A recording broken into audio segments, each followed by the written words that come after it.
নবীজি বলছেন সাল্লাল্লাহু আলাইহি ওয়াসাল্লাম, একটা মৃত গাধাকে দেখে বলছেন, সাহাবীরা তোমরা কি কেউ এই গাধাটাকে 1 দিরহামের বিনিময়ে কিনবে? কান কাটা মৃত বলে আছে, এই গাধাটাকে কিনবা 1 দিরহাম দিয়ে? সাহাবীরা বলছেন, মাংনা দিলেও তো কিনবো না।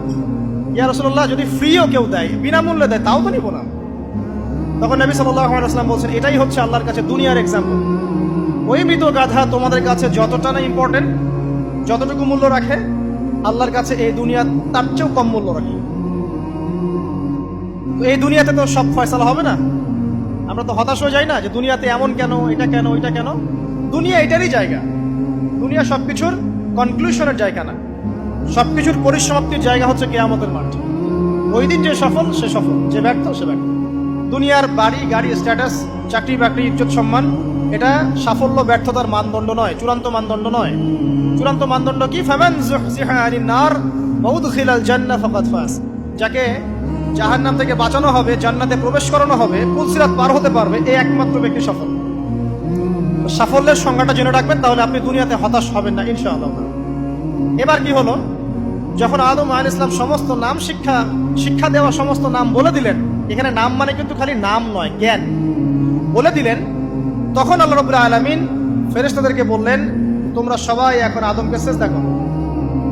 ওয়া ইয কুলনা লিল মালাইকাতি ইসজুদু লি আদম। আল্লাহ পাক এবার বলছেন, আমি সমস্ত মালায়েকাকে বললাম তোমরা আদমকে সিজদা করো। ফাসাজাদু, সবাই সিজদা করলো, ইল্লা ইবলিস, ইবলিস সিজদা করলো না। কেন করলে না? ইবলিসকে বলা হচ্ছে, ইয়া ইবলিস মা মানাকা আল্লা তাসজুদা ইয আমারতুক। তোমাকে কে নিষেধ করলো সিজদা করতে ওই আদমকে, যাকে আমি আদেশ করেছি? কে নিষেধ করলো? তখন ইবলিস বলছে, খালাকতানি মিন নার ওয়া খালাকতাহু মিন তিন। আমাকে সৃষ্টি করেছেন আগুন দিয়ে, আর আদমকে সৃষ্টি করেছেন মাটি দিয়ে, আমি কিভাবে তাকে সিজদা করতে পারি? ইবলিস বলতে চাইলো যে আপনি যে বলছেন আদমকে সিজদা করো, আদম তো মাটির তৈরি, আমি তো আগুনের তৈরি, তাহলে আপনি ভুল বলছেন। নাউজুবিল্লাহ। আগুন কেন মাটির সামনে নত হবে? মাটি আগুনের সামনে নত হওয়া উচিত। তার কেয়াস হচ্ছে এমন। কেয়াস মানে কি? তার এটা কি? হ্যাঁ, তার এটা যুক্তি, তার এটা যুক্তি এবং দর্শন যে আমি কেন তাকে সিজদা করব? আমি তো আগুনের তৈরি, আর আদম হচ্ছে মাটির তৈরি।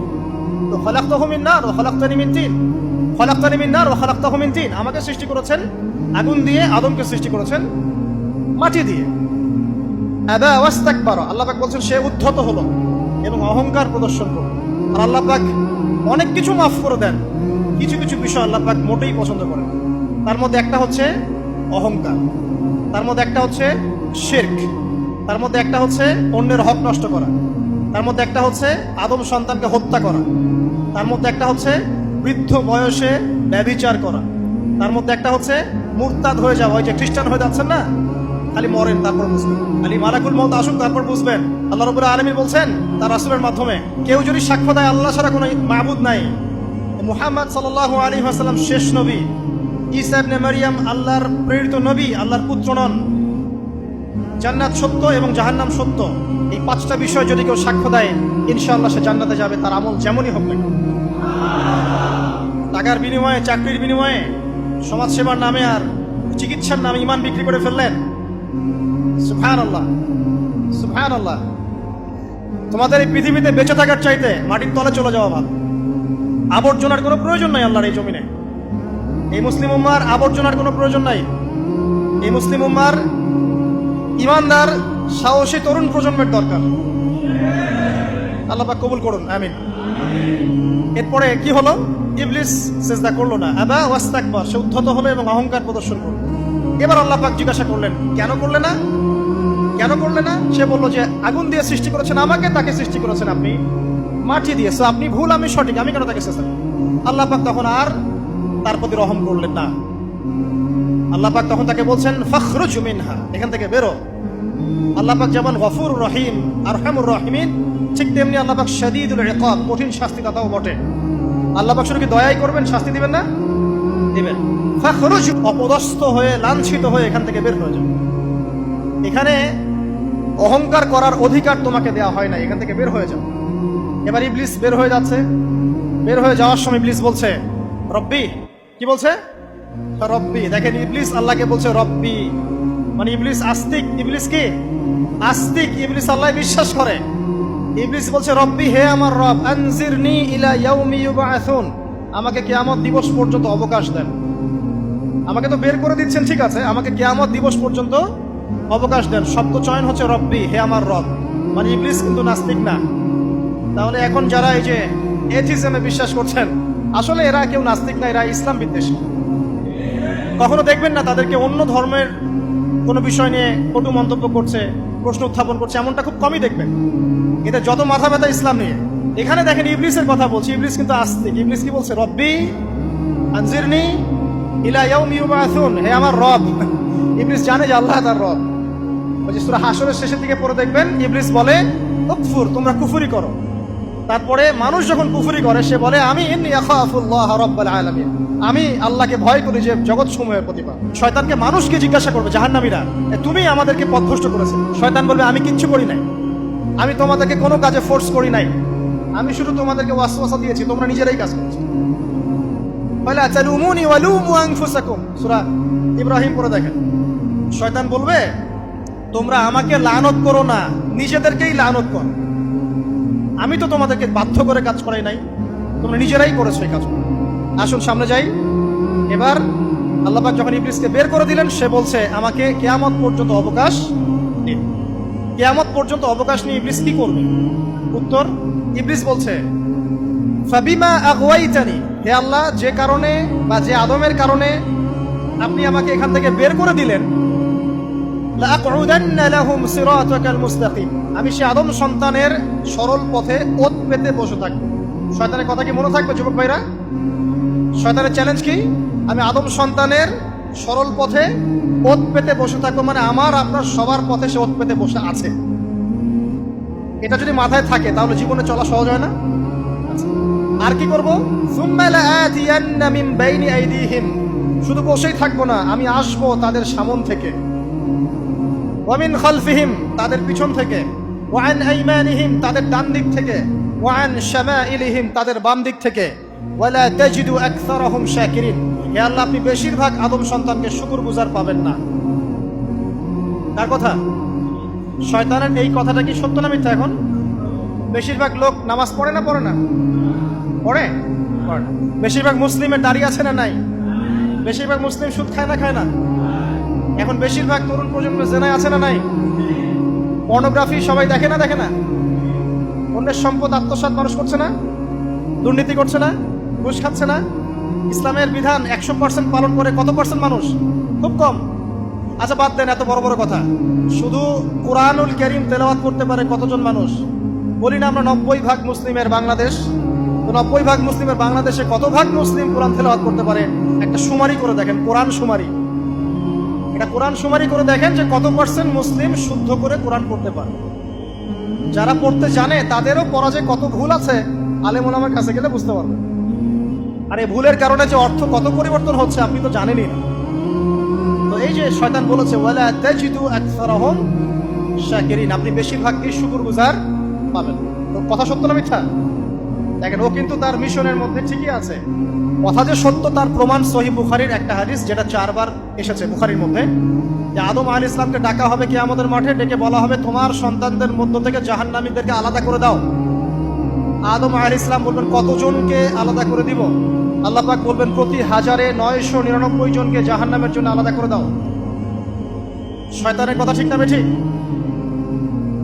এবার আল্লাহ রাব্বুল আলামিন তাকে বের করে দিলেন। ইবলিস এবার বের হয়ে গেল, চ্যালেঞ্জও করলো। এবার আল্লাহ পাক আদম আলাইহিস সালামকে ডেকে বলছে ইয়া আদম, এবার আদম আলাইহিস সালামের এই যে পাজর মানে বুকের পাজর, এখান থেকে তার সঙ্গিনীকে সৃষ্টি করা হবে। কারণ আদম আলাইহিস সালাম একাকী ছিলেন, একা একা কি থাকা যায়? একা একা থাকতে কষ্ট হয় না? একজন জীবন সঙ্গী লাগে না? তো আদম আলাইহিস সালামের এই বাম পাজরের হাড় থেকে হাওয়া আলাইহিস সালামকে সৃষ্টি করা হবে। সৃষ্টি করার পর আরো একটা ঘটনা আছে যে আল্লাহ রাব্বুল আলামিন আদম আলাইহিস সালামের পিঠের যে অংশটুকু আছে, এই অংশটুকু থেকে আগামীতে যত আদম সন্তান আসবে সবাইকে ছোট ছোট পিঁপড়ার আকৃতিতে সামনে নিয়ে দেখালেন। সুবহানাল্লাহ, যত আদম সন্তান আসবে আল্লাহ পাক সবাইকে আদমের সামনে দেখালেন। এবং বললেন এই যে শুভ্র অংশ যারা, মানে সাদা অংশ যারা, তারা তোমার সন্তানদের মধ্য থেকে সবাই জান্নাতি। আর তোমার এই যে বাম পাশে যেগুলো কালো কালো ছোট ছোট আকৃতি দেখছো, এগুলো সব তোমার সন্তানদের মধ্য থেকে জাহান্নামী। আমরা দোয়া করি আমরা তাদের অন্তর্ভুক্ত না হই। এবার আল্লাহ পাক সবাইকে বললেন, সূরা আরাফের মধ্যে আসছে 182 নম্বর আয়াতে মনে হয়, আল্লাহ পাক বলেন আলাস্তু বিরব্বিকুম, হে আদমের সন্তানরা, আমি কি তোমার রব নই? আমি কি তোমাদের রব নই? আলাস্তু বিরব্বিকুম, আমি কি তোমাদের রব নই? আলাস্তু বিরব্বিকুম, আমি কি তোমাদের রব নই? আমরা সবাই তখন বলেছিলাম বালা ইয়া রব্বি, অবশ্যই আপনি আমাদের রব। আমরা এখন ভুলে গেছি না? আমরা সবাই এই সাক্ষী দিয়ে আসছি রুহের জগতে। আর রুহের জগৎ বলে একটা জগৎ আছে, অনেক জগৎ আছে। রুহের জগৎ একটা, দুনিয়ার জগৎ একটা, জিন জাতির জগৎ আলাদা, বারজাখ পরকালে যে কবরে রাখার পরে বারজাখের জগৎ একটা, আর দারুল করার যেটা হবে একদম জান্নাত জাহান্নাম, ওটা আরেকটা জগৎ। এই যে মহাবিশ্ব যে সম্প্রসারিত হচ্ছে, এক এক গ্যালাক্সিতে এক একটা জগৎ না, এরকম বহু জগৎ আছে। রুহের জগতে আমরা এই ওয়াদা আল্লাহর কাছে করে এসেছি। এটাকে আহদে আলাস্তু বলে। কি বলে? আহদে আলাস্তু, মানে আলাস্তু বিরব্বিকুম, আমি কি তোমাদের রব নই? আমরা বলেছিলাম হ্যাঁ আপনি আমাদের রব। একটা মজার কথা আছে এখানে, যখন আদম আলাইহিস সালাম দেখছিলেন তার সন্তানদেরকে সাদা সাদা আকৃতি ছোট ছোট, এর মধ্যে একটা সন্তানকে দেখে, একজন সন্তানকে দেখে তার প্রচন্ড ভালো লেগেছিল এবং তিনি অত্যন্ত সুদর্শন ছিলেন। তাকে দেখে তার প্রচন্ড রকম ভালো লেগেছিল। আল্লাহ পাককে তিনি জিজ্ঞাসা করলেন, হে আল্লাহ, আমার সন্তানদের মধ্যে কে, এই সুন্দর সন্তান কে? আল্লাহ পাক বললেন, সে হচ্ছে তোমার সন্তান দাউদ। কি নাম? দাউদ আলাইহিস সালাম। আর আপনাকে বলে রাখি, আদম আলাইহিস সালামের ব্যাপারে যেমন আল্লাহ পাক বলেছেন আদম আমার খলিফা, ঠিক দাউদ আলাইহিস সালাম সম্পর্কেও আল্লাহ পাক বলেছেন দাউদ আমার খলিফা। বুঝতে পারলেন? কোথায় আছে? সূরা সাদ পড়ে দেখেন। ঠিক আদম আলাইহিস সালাম সম্পর্কে আল্লাহ পাক বলেছেন না যে আমি পৃথিবীতে খলিফা পাঠাচ্ছি, ঠিক দাউদ আলাইহিস সালাম সম্পর্কেও আল্লাহ পাক বলেছেন দাউদ আমার খলিফা। ইয়া দাউদ ইন্না জাআলনাকা খলিফাতান ফিল আরদ ফাহকুম বাইনান নাস বিল হক ওয়া লা তাত্তাবি'ল হাওয়া। আয়াতটা পড়ে দেখবেন, ওইদিকে আমি পরে আসছি।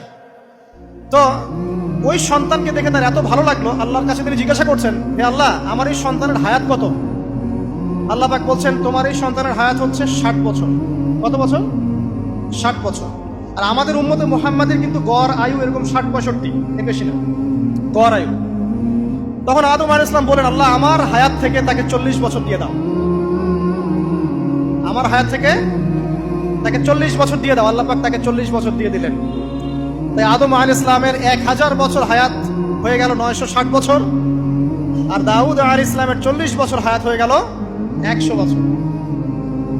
এখন আসেন এই জায়গায় যে আদম আলাইহিস সালাম এবং দাউদ আলাইহিস সালাম দুইজনকে আল্লাহ পাক কি বলেছেন? খলিফা। খলিফা কে? খলিফা কাকে বলে? এটা একটু শুনে নি ছোট্ট করে। সূরা সাদ পড়বেন 24 কি 26 নম্বর আয়াত। আল্লাহ পাক বলছেন, ইয়া দাউদ, হে দাউদ, খলিফার কাজ কি এটা শোনেন। হে দাউদ, ইন্না জাআলনাকা খলিফাতান ফিল আরদ, নিশ্চয়ই আমি আল্লাহ তোমাকে পৃথিবীতে খলিফা করেছি। কি করেছি? খলিফা করেছি। তোমার কাজ কি? ফাহকুম বাইনান নাসি বিল হক, মানুষের মাঝে আল্লাহর বিধান দ্বারা হকের মানদণ্ডে বিচার ফয়সালা করবে। আর আল্লাহর খলিফার দায়িত্ব কি? আল্লাহর বিধান দ্বারা বিচার ফয়সালা করা। ওয়ালা তাত্তাবি'ল হাওয়া, তুমি নিজের প্রবৃত্তির অনুসরণ করবে না। ফায়ুদিল্লাকা আন সাবিলিল্লাহ, তাহলে তোমাকে এটা সরল পথ থেকে বিচ্যুত করে দেবে। ইন্নাল্লাযীনা ইউদিল্লুনা আন সাবিলিল্লাহ, নিশ্চয় যারা আল্লাহর পথ থেকে বিচ্যুত হয়ে যায়, লাহুম আযাবুন শাদীদ, তাদের জন্য কঠিন শাস্তি আছে। বিমা নাসু ইয়াউমাল হিসাব, এই কারণে যে তারা হিসাবের দিনটা ভুলে গেছে। এই আয়াত থেকে খলিফার ফাংশন বুঝতে পারলেন? খলিফার ফাংশন কি? আপনি যা ইচ্ছা তাই ফয়সালা করবেন, নিজের মন গড়া যা ইচ্ছা রচনা করবেন। ফাহকুম বাইনান নাসি বিল হক, মানুষের মধ্যে হকের মানদণ্ডে বিচার ফয়সালা করুন। হকটা কি জিনিস? আমার দর্শন হক, আমার ফিলোসফি হক, আমার যুক্তি, আমার বিজ্ঞান, এগুলোই হকের মানদণ্ড। হকের মানদণ্ড কি? কোথায় উত্তর আছে? কোরআনেই উত্তর আছে। কোন সূরা? সূরা কাহফ। কত নম্বর আয়াত? আয়াত নম্বর 29। আল্লাহ পাক বলছেন, ওয়াকুলিল হাক্কু মির রাব্বিকুম, হক সেটাই যা তোমার রবের পক্ষ থেকে নাযিল। কথা কি ক্লিয়ার? হক কি জিনিস? যা তোমার রবের পক্ষ থেকে নাজিল হয়। ফামান শাআ ফালইউমিন, যার ইচ্ছা হয় সে স্বীকার করুক। ওয়ামান শাআ ফালইয়াকফুর, যার ইচ্ছা হয় সে অস্বীকার। ইন্না আ'তাদনা লিযালিমিনা নারান, অস্বীকারী জালেমদের জন্য আমি আগুন প্রস্তুত করে রেখেছি। তো এখানে আপনি হকের সংজ্ঞা পেলেন এবং হকের মানদণ্ডে বিচার ফয়সালা করলে পরে খলিফা হয়। যদি আল্লাহ পাকের হকের মানদণ্ডে কেউ ফয়সালা না করে সে আল্লাহর খলিফা নয়, সে শয়তানের খলিফা। কথা কি ক্লিয়ার? আচ্ছা, এখন যদি আপনি বাধ্য হন কোনো ক্ষেত্রে সেটা আলাদা বিষয়, বাধ্য হয়েছেন সেটা আলাদা বিষয়, কিন্তু আকীদা স্পষ্ট থাকতে হবে যে আল্লাহ রাব্বুল আলামিনের বিধান চূড়ান্ত, এর উপর কোনো বিধান নাই। এখন আপনি আদম এবং দাউদ আলাইহিস সালামের মধ্যে একটা সম্পর্ক বুঝতে পারলেন। এবার আল্লাহ পাক আদম আলাইহিস সালামকে ডাকলেন, ডেকে বলছেন, আদম এবং হাওয়া, তোমরা দুজন উসকুন আনতা ওয়া যাওজুকাল জান্নাহ, এবার তুমি আর তোমার স্ত্রী হাওয়া তোমরা জান্নাতে থাকো। ফাকুলা মিনহা রাগাদান হাইথু শি'তুমা, জান্নাতের যেখান থেকে ইচ্ছা তোমরা ফল খাও বা যা ইচ্ছা তাই করো, সবকিছু উন্মুক্ত তোমাদের জন্য জান্নাতে। একটা বিষয়, ওয়ালা তাকরাবা হাদিহিশ শাজারা, এই যে গাছটা দেখছো এই গাছের কাছেও যাবে না। এখানে শব্দ এমন না যে গাছের ফল খাবে না, শব্দ হচ্ছে এমন গাছের কাছেও যাবে না। যেমন ওয়ালা তাকরাবু জিনা, জিনা করবেন আল্লাহ পাক বলেননি, বলেছেন জিনার কাছেও যাবে না। ওয়ালা তাকরাবু মাল আল ইয়াতীম, ইয়াতীমের মাল খাবে না আল্লাহ পাক বলেন নাই, আল্লাহ বলছেন ইয়াতীমের মালের কাছেও যেও না। আমি কি বুঝতে পারছি? এই গাছের কাছেও যেও না। এবার জান্নাতে তারা থাকতে লাগলেন। এবার ইবলিস তো আর হাল ছেড়ে দেয় নাই, সে কি বলেছিল, ডান বাম সামন পিছন সব দিক থেকে আসবে। সে এসে ওয়াসওয়াসা দেয়। কি ওয়াসওয়াসা দেয়? হে আদম হাল আদুল্লুকা, আমি কি তোমাকে বলে দিব, আলা শাজারাতিল খুলদ ওয়া মুলকিন লা ইয়াবলা, হে আদম আমি কি তোমাকে বলে দিব এমন একটা গাছের কথা যেই গাছের ফল খেলে পরে তুমি চিরস্থায়ী জীবন লাভ করবে, কোনোদিন মারা যাবে না। এই চিরস্থায়িত্বের টোপ দিচ্ছে কে?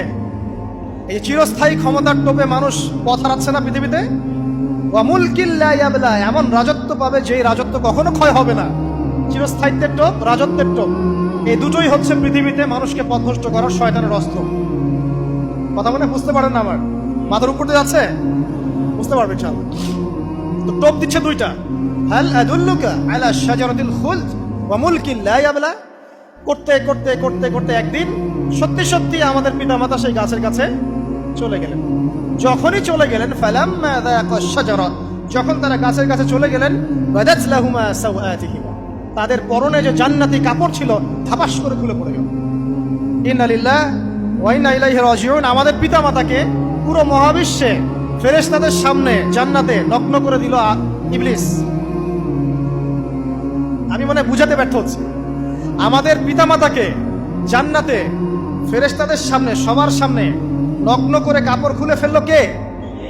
ইবলিস। তো এখন যে কাপড় খোলার সংস্কৃতি চলছে, কারা এরা? ওরা জিন শয়তান, এগুলো মানুষ শয়তান। শয়তান দুই প্রকার, মিনাল জিন্নাতি ওয়ান নাস, জিন শয়তান আর মানুষ শয়তান। ওই জিন শয়তান এদেরকে ওয়াসওয়াসা দিয়ে দিয়ে নগ্ন করেছে, এরা এখন নগ্নতার আন্দোলন শুরু করেছে। এবং আমি জানি কয়দিন পরে এটা বিকিনি পরেও ঘুরবে। অবাক হচ্ছেন? এই আমাদের আলামতের মধ্যে অন্যতম হচ্ছে মানুষ রাস্তার ধারে ধারে জেনা করবে, রাস্তার মোড়ে মোড়ে জেনা হবে। তখন তার সবচেয়ে ভালো মানুষ হবে সেই ব্যক্তি যে গিয়ে বলবে যে বাবা তোমরা জেনা করছো, এই দেয়ালের পিছনে গিয়ে করতে পারলা না, সে হবে সবচেয়ে ভালো মানুষ। এই যে কাপড় খোলার সংস্কৃতি শুরু হয়েছে, এটা কার সংস্কৃতি? বাদাত লাহুমা সাওআতিহিমা। আল্লাহ পাক আরো বলছেন, ইয়া বানি আদম, হে আদম সন্তান, লা ইয়াফতিনান্নাকুমুশ শাইতান, শয়তান যেন তোমাদেরকে ফিতনায় ফেলতে না পারে। কামা আখরাজা আবাওয়াইকুম মিনাল জান্নাহ, ঠিক যেভাবে শয়তান তোমাদের পিতামাতাকে জান্নাত থেকে বের করে দিয়েছিল। আর কি করেছিল? কামা আখরাজা আবাওয়াইকুম মিনাল জান্নাহ ইয়ানজিউ আনহুমা লিবাসাহুমা, শয়তান তোমাদের পিতামাতার লেবাস পোশাক খুলে ফেলেছিল। ঠিক এভাবেই যেন পৃথিবীতে শয়তান তোমাদেরকে ফিতনায় ফেলতে না পারে, আল্লাহ পাক সতর্ক করছেন। এখন কি বুঝতে পারছেন? এই নগ্নতার যে 6 লাভ, নগ্নতা, অশ্লীলতা, পর্নোগ্রাফি, বেহায়াপনা, ফ্রি মিক্সিং, নারীদেরকে নগ্ন করে রাস্তায় বের করে নিয়ে আসা, এগুলো কার এজেন্ডা? শয়তানের এজেন্ডা। এর উপর কোনো কথা নাই, কারণ কোরআনের উপর কোনো সত্য নাই। এগুলোর উপরে কোনো কথা হবে না, বিকজ কোরআনের উপর কোনো সত্য নাই। আছে? নাই। কোরআনে আল্লাহ পাক বলেছেন যে শয়তান ফিতনায় ফেলেছিল, ইয়ানজিউ আনহুমা লিবাসাহুমা, শয়তান তোমাদের পিতামাতার লেবাস খুলে ফেলে দিয়েছিল।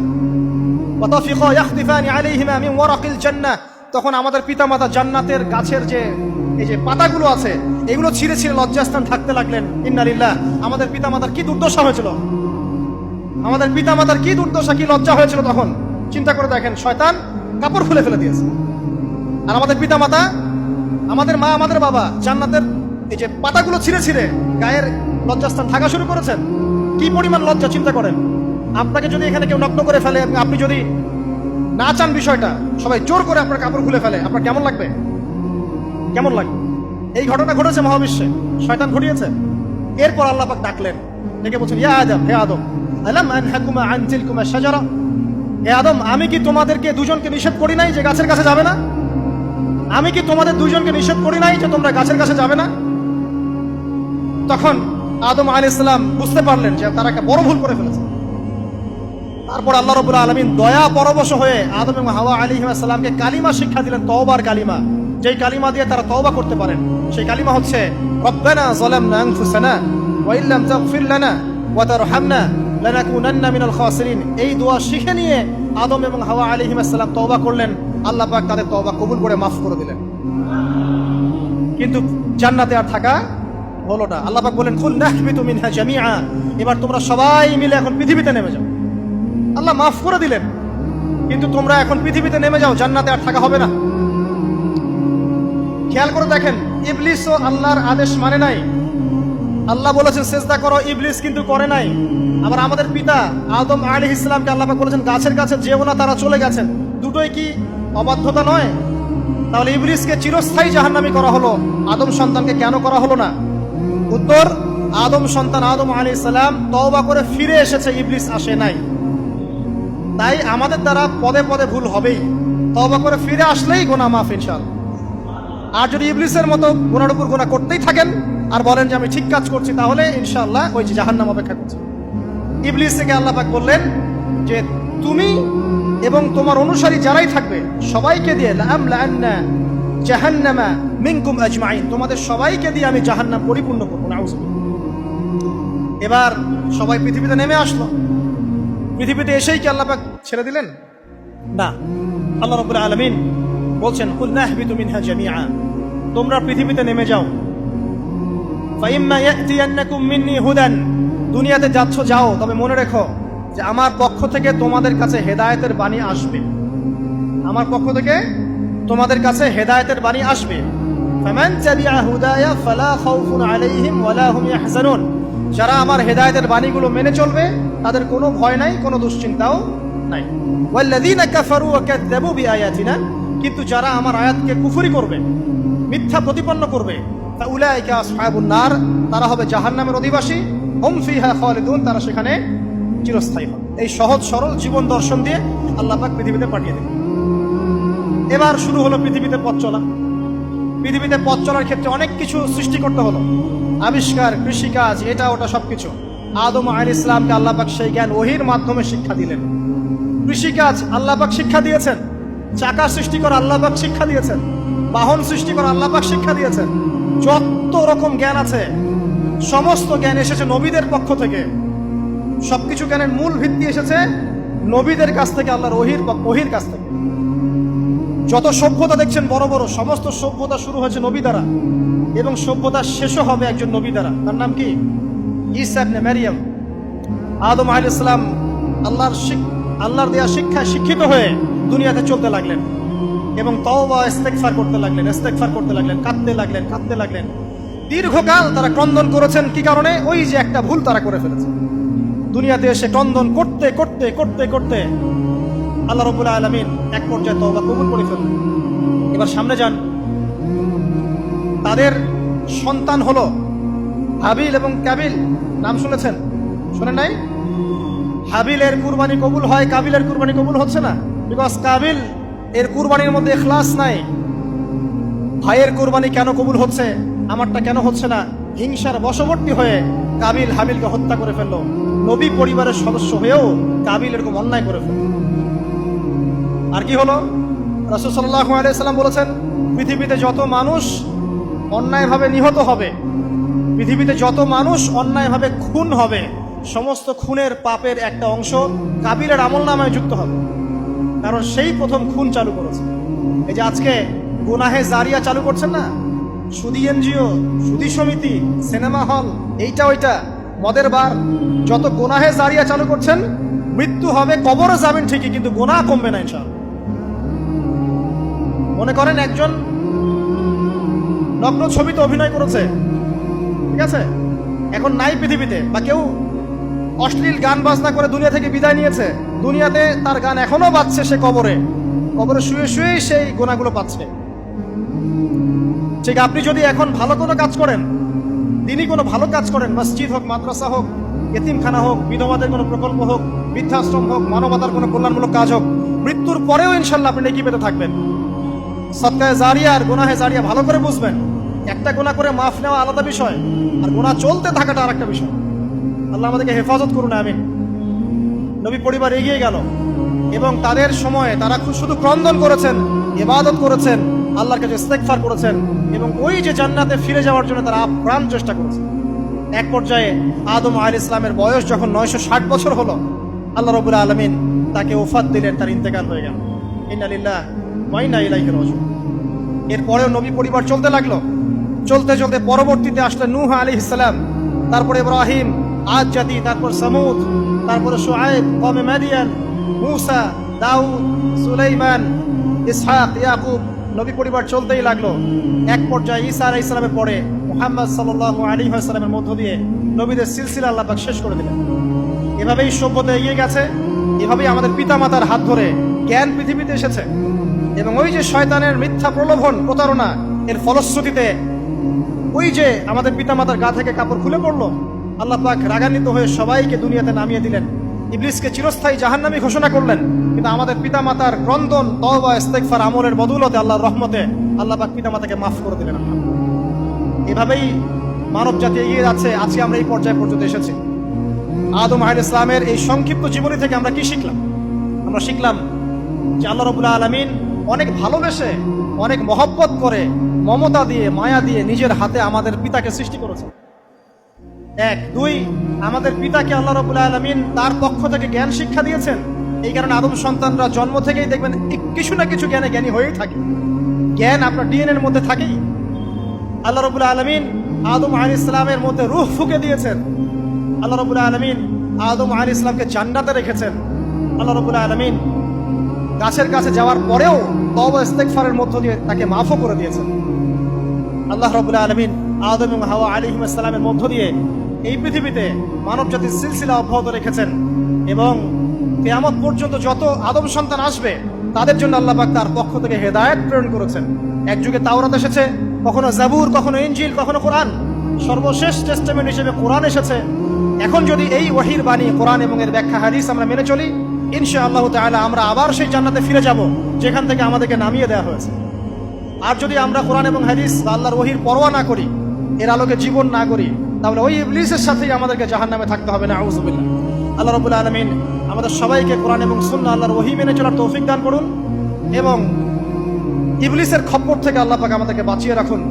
ইবলিসের যত এজেন্ট আছে, ওদের যে দুরভিসন্ধি, ষড়যন্ত্র এবং শয়তানি ফাঁদ, এগুলো থেকে আল্লাহ পাক আমাদেরকে, আমাদের মা বোনদেরকে, আমাদের পরিবারের সদস্যদেরকে, আমাদের সমাজকে, রাষ্ট্রকে আল্লাহ পাক হেফাজত করুন, বাঁচিয়ে রাখুন, আমিন।